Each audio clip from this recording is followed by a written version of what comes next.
Good afternoon, everybody. Welcome. I'd like to thank the Creator for all of this. I believe we are creatures of love, and we are conceived in love. We propagate our human race through love. And so basically, like the hippies said in the 60s, it's all about love and peace, man. But not for the globalists. The globalists have a different agenda. It's called Agenda 21.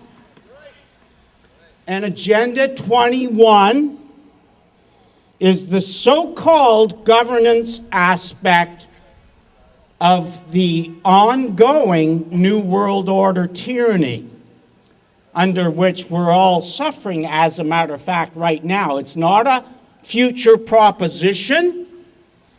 It's a de facto reality. As Rosa Koire says, we deal in conspiracy facts.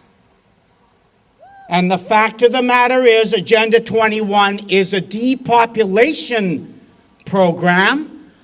It's based on a pernicious, anti-human, eugenicist, global genocide agenda. That's what it is, folks. They want most of us gone, gone, gone. 90% reduction in the human race is what Agenda 21 calls for. And this is based primarily, it goes back to the dawn of time, I suppose. From the Garden of Eden, there's always been a cosmic battle going on between the forces of good and evil. And I would suggest to you, without a shadow of a doubt, Agenda 21 is evil.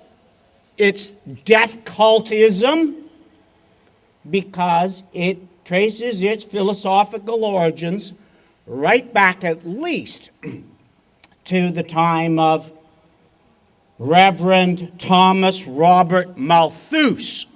Now, he was an Anglican prelate, and he was also an economist, apparently, and he was also a statistician. You'll notice with all the eugenicists, or quite often, eugenicists are mathematicians, scientists, they're statisticians, they collect statistics, they're obsessed with quantification of data. That's what scientific, evolutionary depopulationists are all about. They want to improve the human race, supposedly. We're not good enough. There's something wrong with us. We're useless eaters, and so we have to be exterminated. Our carbon footprint is too big. Somehow that's threatening the ecology, and Mother Earth is imperiled. Now, who is Mother Earth? Gaia, they call her, or at least some of them do. So, who was Gaia? Gaia was an ancient Greek goddess of the earth. She apparently represented the earth. And so for a while there in the ancient pre-Christian Hellenic history, some people worshipped Gaia. Let's just put it that way. And then latterly there was an academic revival.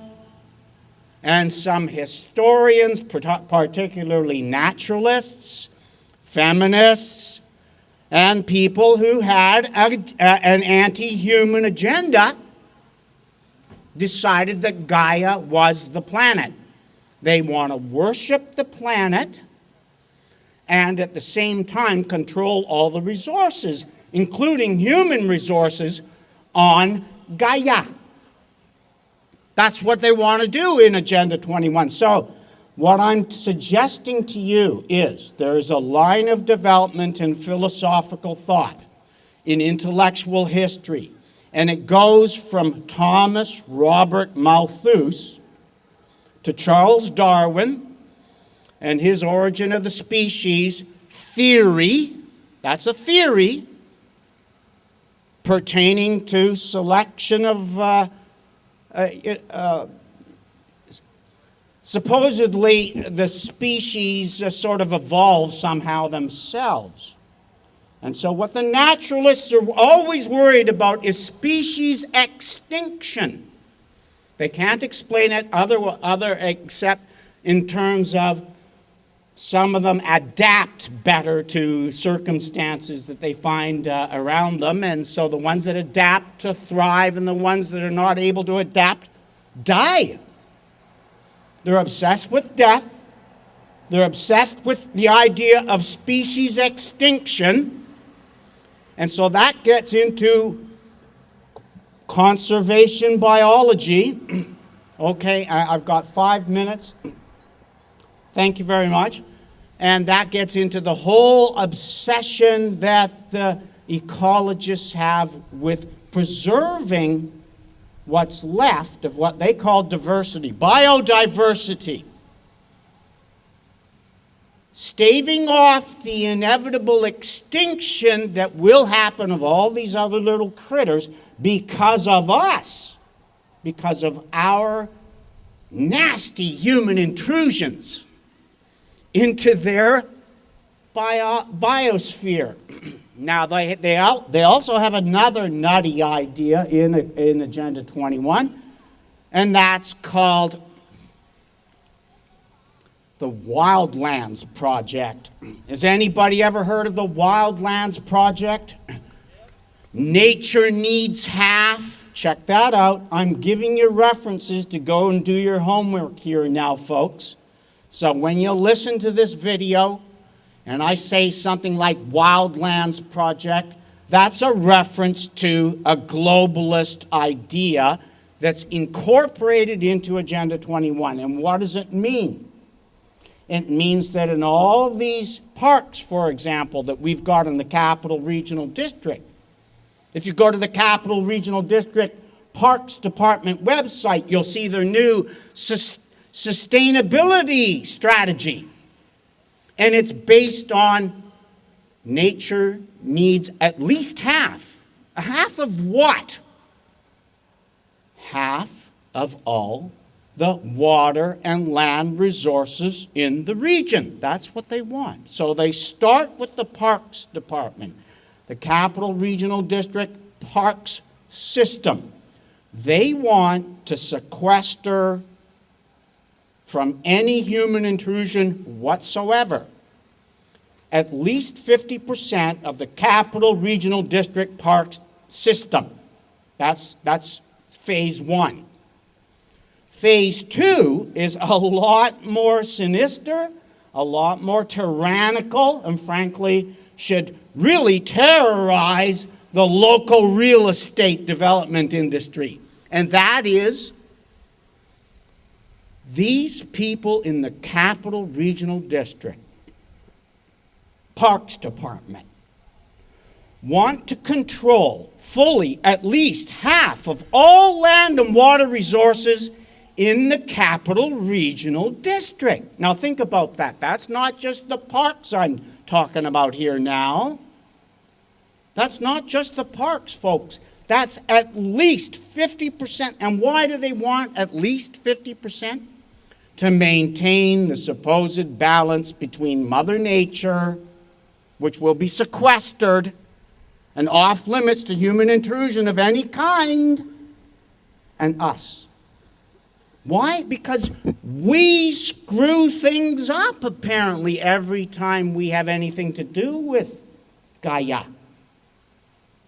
I suggest to you the whole thing is pernicious, it's evil, it's a very anti-human agenda, because when you get down to it, at the United Nations, everywhere they go now, in concert with the World Health Organization, the International Bank, the World Bank. John Perkins wrote all about it in his book, Confessions of an Economic Hitman. They go to these poor countries And they give them sterilizations. They give them abortifacients. They give them contraception. They give them so-called family planning. You're going to be an educated middle-class woman if you do what we say. You're not going to have more than 2 babies. That's it. Otherwise, your motherland or your fatherland is not going to get the loan from the big globalist bank. It's evil, folks, and we've got to stop these eugenicists. They've creeped into all our municipal governments and the sustainability planning departments. So that's where you find them, folks. Did you hear what I just said? They're going to be taxing us for our rainwater. The Creator creates the rainwater and the sunlight. We don't get enough of the latter. And we're all getting sick because we have 22% less good, healthy solar radiation here happening because of the chemtrails. So I'll let you go into the science and the mystery and the so-called governance of all that. And God bless you all. I love you all. And it's great to see John here tonight, or this afternoon. Thank you. And I remember Clackwat.